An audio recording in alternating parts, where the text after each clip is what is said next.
Dzień dobry Państwu. Zaczynamy dzisiejszą naszą rozmowę. Gościem naszego studia jest Bolesław Bereczko. Dzień dobry, a rozmawiać my będziemy o cyfrowych partyzantach. Kim są cyfrowi partyzanci i czy faktycznie mogą zburzyć reżim Łukaszenki? Dzień dobry. Dzień dobry. Skąd pomysł na ten wspaniały artykuł? Skąd się pojawili cyfrowi partyzanci? Pomysł na temat wziął się stąd po prostu, że oni zaistnieli. To jest świetna historia, którą absolutnie trzeba opowiedzieć i też przeczytać, bo jest jest potwornie ciekawa sprawa, jak na to, co się obecnie dzieje, nie tylko dla fanów nowych technologii czy cyberbezpieczeństwa, ale w ogóle dla wszystkich, którzy obserwują to, co się dzieje na Białorusi i którzy po prostu chcą widzieć, jak się obala reżimy takie właśnie jak ten białoruski reżim Łukaszenki.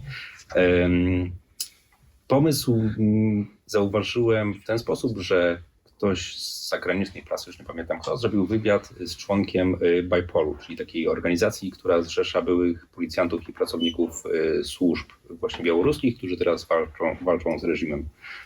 Ta organizacja zawiązała się po tych wyborach w 2020 roku, po tym jak zobaczyli, jak reżim właśnie najpierw sfałszował te wybory, a później traktuje Białorusinów protestujących przeciwko fałszowaniu. Oni wyszli, opuścili służbę i zaczęli aktywnie organizować się i walczyć właśnie z reżimem. W tym artykule jeden z członków właśnie PayPalu opowiada o tym, co robią i jak działają, i tam wspomniał właśnie między innymi o cyfrowych partyzantach. I to jest grupa, która też zawiązała się po wyborach. Na początku była jedna osoba, później dołączyło tam więcej, teraz jest około 15 osób. To jest grupa, która działa wyłącznie w sferze cyberprzestrzeni informatycznej.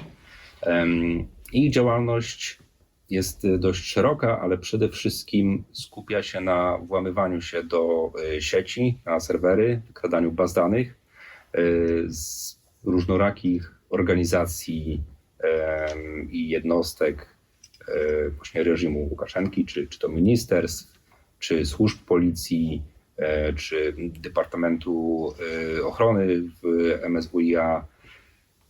Wykradają te dane, następnie je publikują, no i mają jeszcze tam dużo więcej innych pomysłów. Udało mi się skontaktować właśnie z jedną osobą z cyfrowych partyzantów. Nie przedstawił mi się, ale to nie przedstawiła, bo nie wiem, więc umówiliśmy się, że nazwę go Elliot, więc obstawiam, że to jednak facet, tak jak bohater serialu właśnie o hakerach Mr. Robot. Dlaczego są anonimowi? Może zacznijmy od tej strony. Znaczy, wydaje mi się, że to jest dość oczywiste, że jeżeli takie osoby walczą i to bardzo aktywnie tutaj z reżimem Łukaszenki, to chcą pozostać anonimowe ze względu na bezpieczeństwo. Jeżeli by zostali złapani, no to nie tylko by im groziły jakieś reperkusje, więzienie czy tortury, no ale także cała ich akcja by runęła albo bardzo mocno się opóźniła, bo jednak ta grupa zrzesza specjalistów z tego środowiska IT. Wśród nich jest podobno 4 hakerów, którzy mówią o sobie etyczni hakerzy, przy czym haker od etycznego hakera nie różni się absolutnie metodami działania, tym co robi, tylko celami. Nazwijmy to w normalnym świecie, gdzie nie trzeba walczyć z autorytatywnymi reżimami. Etyczny haker to jest taki ekspert bezpieczeństwa, który sprawdza zabezpieczenia na przykład firm albo instytucji. Czyli załóżmy, że jestem bankiem, chcę sprawdzić, czy moje serwery, czy moje systemy są bezpieczne, więc kupuję dosłownie usługę takiego etycznego hakera, mówię mu, spróbuj się do mnie włamać. On, wykorzystując wszystkie właśnie narzędzia i umiejętności zwykłych hakerów, włamuje się do mojego systemu i mówi mu, to było źle i to było źle, to trzeba załatać, ja to łatam i wtedy mój system jest bezpieczniejszy. A tutaj w przypadku Białorusi oni tak samo w ten sam sposób włamują się do systemów, przy czym no, ich jakby nadrzędnym celem jest obalenie reżimu Łukaszenki, a nie przeprowadzenie audytu bezpieczeństwa. Ja słyszałam, że wszystkie systemy, że zwłaszcza dlatego jest łatwe pozyskanie tych informacji od tych wszystkich instytucji ze względu na to, że same instytucje i państwo jest bardzo zacofane, jeśli chodzi o jakby stronę informatyczną, całkowicie. I przez to pozyskanie tych danych jest łatwe. Czy to prawda? Czy Elliot powiedział cokolwiek na ten temat? To jest taki paradoks, bo ogólnie Białoruś słynie z bardzo dobrych informatyków i programistów, i ekspertów właśnie bezpieczeństwa, ale z drugiej strony systemy, na których stoją właśnie wszystkie sieci państwowe, były po prostu bardzo słabe, dlatego po prostu zabezpieczenia były dziurawe jak sito i po prostu ogrom danych wypływających z tych baz danych jest zatrważający. No, ktoś nazwał to największą akcją hakerską przeciwko rządowi w ogóle w historii i według mnie jak najbardziej ma to sens, bo absolutnie wszelkie dane wypływają, bazy danych personalne ze wszystkimi informacjami dotyczącymi pracowników, nagrania wideo, nagrania audio. Oni dosłownie w ostatnim tygodniu to codziennie chyba publikowali jakieś nowe nagrania audio pomiędzy najwyższymi urzędnikami MSWiA, gdzie mówią o tym, co robili, co robią, co będą robić, jak mają zatrzymywać, kogo mają bić. Było takie jedno nagranie między właśnie chyba urzędnikiem MSWiA a szefem policji w którymś z białoruskich miast przy okazji nadchodzących protestów, gdzie on mówił, że po prostu mają ich protestujących tak wyciągać, bić, za wszystko jedno co, byle oni by się bali tylko samego widoku samochodu. Dobrze, jeśli mówimy o tych systemach, systemy są dziurawe, więc można wyciągnąć z nich informacje. Do czego one mogą się przyłożyć? Jedynie co, że udokumentują zbrodnie, tak? Że możemy, nie wiem, powiedzmy kolejne sankcje wprowadzić dotyczące Białorusi, ale czemuś jeszcze to może służyć?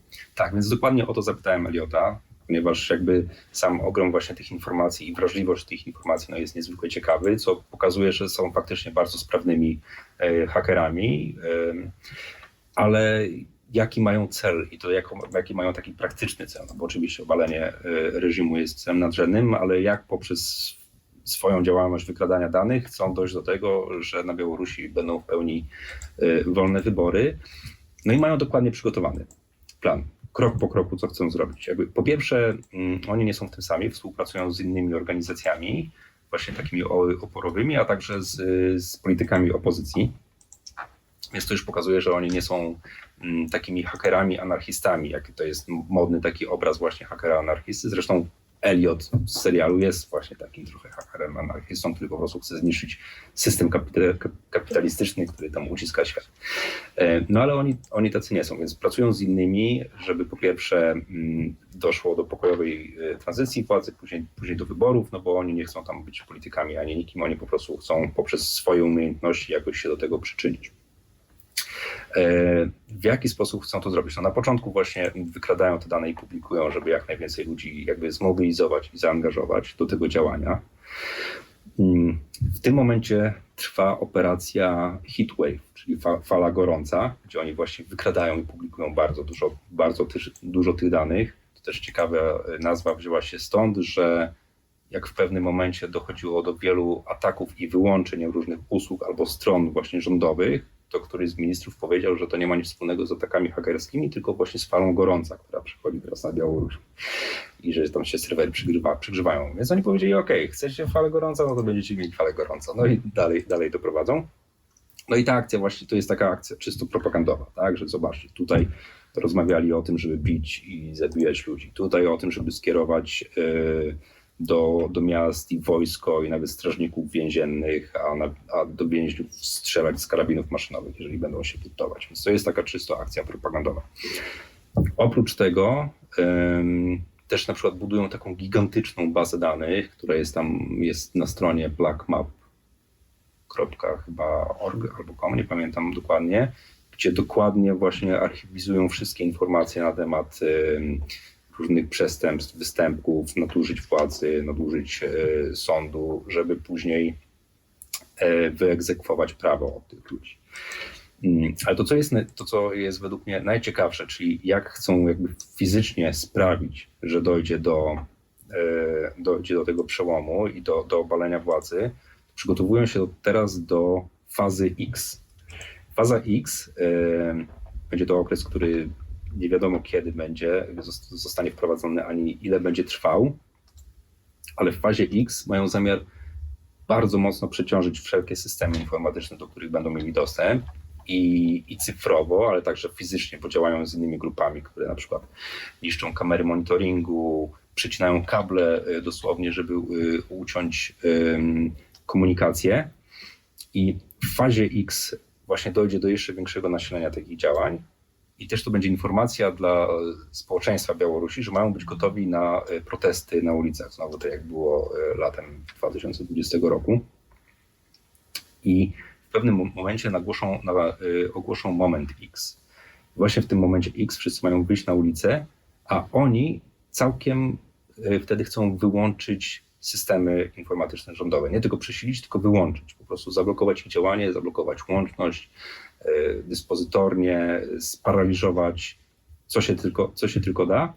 W tym celu szukują aplikację X, którą umieszczają właśnie na serwerach, tam gdzie się dostają, i też kilka dni temu zwrócili się z takim apelem do wszelkich pracowników właśnie informatycznych, którzy pracują dla rządu czy dla jakichś firm wspierających rząd, żeby oni umieścili tę aplikację na swoich serwerach, dali jej wszelkie uprawnienia i wyłączyli systemy antywirusowe, i żeby wsparli ich w tym działaniu, kiedy nadejdzie ten moment X, żeby ją uruchomili, żeby cała tak naprawdę ta sieć informatyczna rządowa padła, wszystkie systemy. I to się powiąże z kolejnymi właśnie działaniami fizycznymi, z protestami, z przejmowaniem właśnie jakichś placówek. No i koniec końców do obalenia reżimu Łukaszenki i przejęcia władzy przez opozycję, zorganizowania wyborów i dowolnej Białorusi. Ja mogłabym powiedzieć, że to brzmi fantastycznie. W sumie to jest najlepszy plan, który słyszałam w ogóle, jeśli chodzi... Znaczy, bardzo się różni od planów politycznych, trzeba powiedzieć, i bardzo konkretny. Teraz pytanie takie zupełnie jakby z innej działki. Jaka jest szansa, że wewnątrz systemu są osoby, które chętnie poprą działanie partyzantów? No to jest ciekawe pytanie. Tutaj z tego, co Elliot mi opowiadał, on mówił, że mają kontakty wewnątrz, że współpracują z ludźmi, którzy pracują w tym momencie dla reżimu Łukaszenki. Oczywiście nie mogą ich ujawnić, ale że są takie osoby. Oprócz tego oni w kolejnych swoich publikacjach danych wkradają na przykład bazy danych pracowników ministerstw, służb, policji i innych takich organizacji siłowych i mówią, że macie czas do ostatniego dnia przed rewolucją, żeby przejść na naszą stronę. Tu są wszystkie wasze dane, wiemy, wszystkie mamy dane o was, wiemy, gdzie mieszkacie, jakim samochodem jeździcie, jaki macie numer telefonu, gdzie byliście. Po prostu naprawdę jakby bogatość tych danych i szczegółowość jest zatrważająca. No, w Białorusi nie ma RODO, więc tutaj by się narodzili i oni mówią, że dołączcie do nas, macie jeszcze czas, albo zostaniecie rozliczeni po fakcie. Więc tutaj stosują trochę taką i marchewkę, tak? Możecie do nas się przyłączyć, a jeżeli nie, to będziecie pociągnięci do odpowiedzialności. No wiemy, że sporo ludzi już się do nich przyłączyło, to już widzieliśmy podczas tych protestów w sierpniu, że policjanci palili mundury, wrzucali odznaki, że sporo ludzi jednak przeszło na tą stronę, więc z tego, co mi mówi Elliot, z tego, co widziałem sam, że jednak jest poparcie do tych protestów nawet po tej stronie rządowej, można się domyśleć, że jednak jest też więcej tych osób, które nie mówią tego publicznie, no bo może się po prostu jeszcze boją, bo chcieliby się przyłączyć, ale nie mogą sobie pozwolić, mają rodzinę na utrzymaniu, ale jak przyjdzie co do czego, to może jednak tam wsadzą tą aplikację X i ją odpalą, więc myślę, tak jak z tego, co rozmawiałem i z tego, co czytałem, to mają wszelkie narzędzia do tego, żeby to się udało. A patrząc też na to, jakie poparcie właśnie miały protesty latem ubiegłego roku, no to wydaje się, że niczego tak naprawdę nie zabraknie.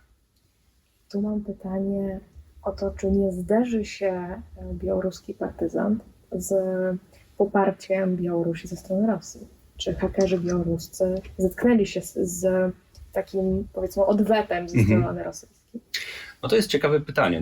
Na razie nic mi nie wiadomo, ani też się nie chwalili tym, żeby tutaj reżim Łukaszenki prosił Rosję o pomoc w tej sprawie. Wiemy, że współpraca militarna jest bardzo, bardzo ścisła. No mieliśmy też teraz manewry Zapad, które dopiero się co skończyły, gdzie wojska rosyjskie trenowały na Białorusi. Co ciekawe, to że jak cyfrowi partyzanci zaczęli działać, to Łukaszenka powołał specjalną jednostkę, właśnie taką IT, do walki bezpośrednio z nimi, którzy mieli ich wyśledzić, znaleźć i doprowadzić do ukarania.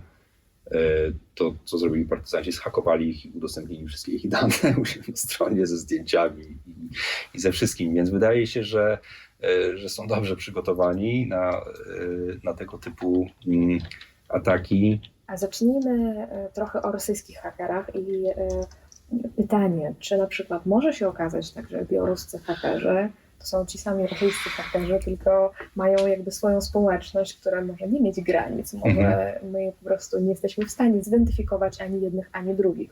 Czy może się okazać, że tak naprawdę białoruski haker to jest przebrany rosyjski haker i że w odpowiednim momencie ta osoba, czy ta grupa osób jakby zmieni swoje zdanie? Wydaje mi się, że nie z tego powodu. Oczywiście nie znam ich osobiście, więc nie mogę powiedzieć na pewno, ale tutaj warto przeanalizować jakby jakie mają cele jedni i drudzy. Rosyjscy hakerzy realizują politykę zagraniczną Rosji do rozbijania sojuszy, takich jak NATO czy Unia Europejska, do wzbudzania podziałów społecznych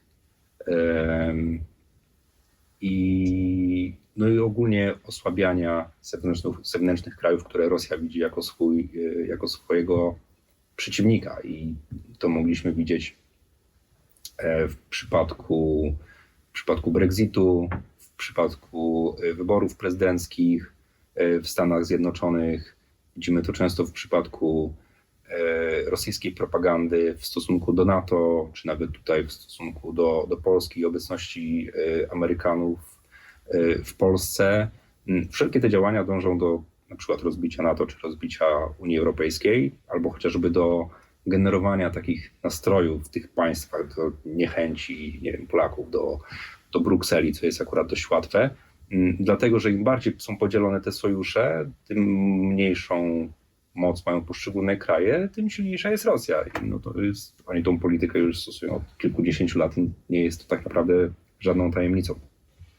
Więc możemy teraz sobie zadać pytanie, czy działania cyfrowych partyzantów, czyli obalenie reżimu Łukaszenki, pomogłoby Rosji w tych swoich celach. No wydaje mi się, że niekoniecznie, no bo Łukaszenka jest tutaj świetnym partnerem Rosji, więc nie potrzebowaliby, jakby takie działania nic by im wymiernie nie dały. A ewentualnie, jeżeli faktycznie by się udało obalić reżim Łukaszenki i postawić tam jakiegoś innego marionetkowego przywódcę, no to nie wiadomo, czy wtedy on by działał tak elegancko jak Łukaszenka, więc nie uważam, żeby to byli ci sami hakerzy. A teraz muszę cię zapytać tak, jakby dziennikarza, co sam sądzisz o tych hakerach? Osobiście muszę przyznać, że jestem wielkim fanem działań. Z jednej strony, że no oczywiście jak nam wszystkim jakby bardzo bliskie sercu jest dążenie Białorusi do niepodległości. Nie różnimy się tak bardzo, no tutaj od Polski byliśmy w dokładnie tej samej sytuacji, więc wszelkie takie dążenia do tego, żeby naród mógł stanowić sam o sobie, nie był zależny od właśnie, żeby nie rządził nimi dyktator, czy nie był zależny od innego państwa, według mnie jak najbardziej są godne poparcia. Z drugiej strony, no jako jakby fan właśnie czy nowych technologii, czy cyberbezpieczeństwa, czy tego typu tematów hakerskich, no muszę powiedzieć, że jak rozmawiałem z Elliotem, czyli czytałem jego maile, no to miałem ciary na rękach. Po prostu to się czytało jak świetny jakiś scenariusz, nie wiem, filmu szpiegowskiego. Nawet mówiłem mu, że po prostu historia jest taka, że powinien powstać o tym film, albo film dokumentalny, albo jakiś serial, że po tym, jak zrobili tego Mr. Robot, powinni teraz was zrobić. Może goście się niech zgłoszą się do Netflixa. Powiedziałem, żeby się zgłosili do Netflixa. On mówi, no teraz to nie, ale później może. Albo później chętnie, więc będzie po wszystkim, to może spróbuję z nim napisać scenariusz. Czy uważasz, że za tymi ludźmi jest przyszłość, że im się faktycznie uda zrealizować swoje plany? No tak jak mówiłem, uważam, że mają wszystkie narzędzia do tego, żeby to się udało. Mają plan konkretny, który nawet jeżeli jest bardzo brawurowy, no to jest jakiś skonstruowany. Często przy takich protestach i niepokojach społecznych no widzi się, że nie ma, po prostu ludzie wychodzą na ulicę zdenerwowani. No w Polsce też mieliśmy coś takiego. Zimą wychodzą wkurzeni na ulicę, chcą zmian, ale nie wiedzą jak do tego doprowadzić, co potem, dlatego to wszystko się szybko po prostu rozpływa. No, ludzie wracają do domu, pójdą kolejny weekend, kolejny. No, w Białorusi strasznie długo wychodzili na ulicę, no ale w pewnym momencie już się po prostu tym zmęczą, widzą, że to nie daje.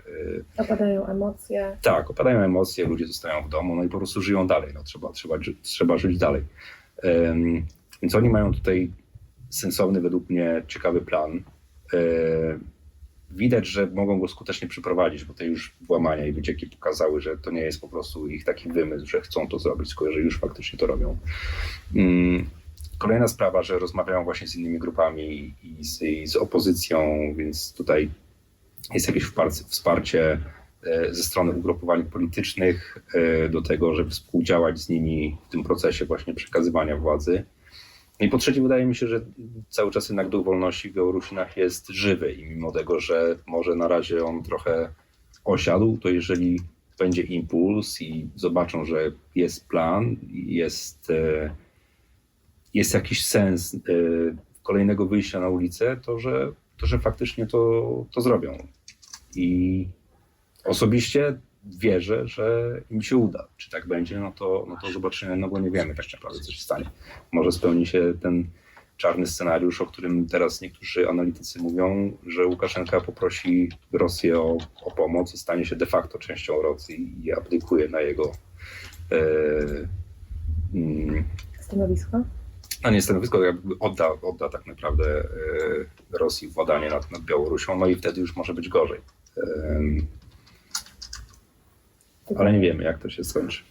Nie wiemy, jak to się skończy, ale liczymy na lepsze. Ja też osobiście uważam, że tak fantastyczny scenariusz, nawet jeśli część jego uda się zrealizować, to naprawdę to będzie pierwszy ewenement na skalę światową. Tak, no to będzie na pewno spektakularne. A po drugie, będziemy mieli o czym mówić dalej. Gościem mojego programu dzisiaj był Bolesław Breczko, dziennikarz Wprost i oczywiście pasjonat nowych technologii. Ja jestem Helena Gruszewska. Dziękuję bardzo za uwagę.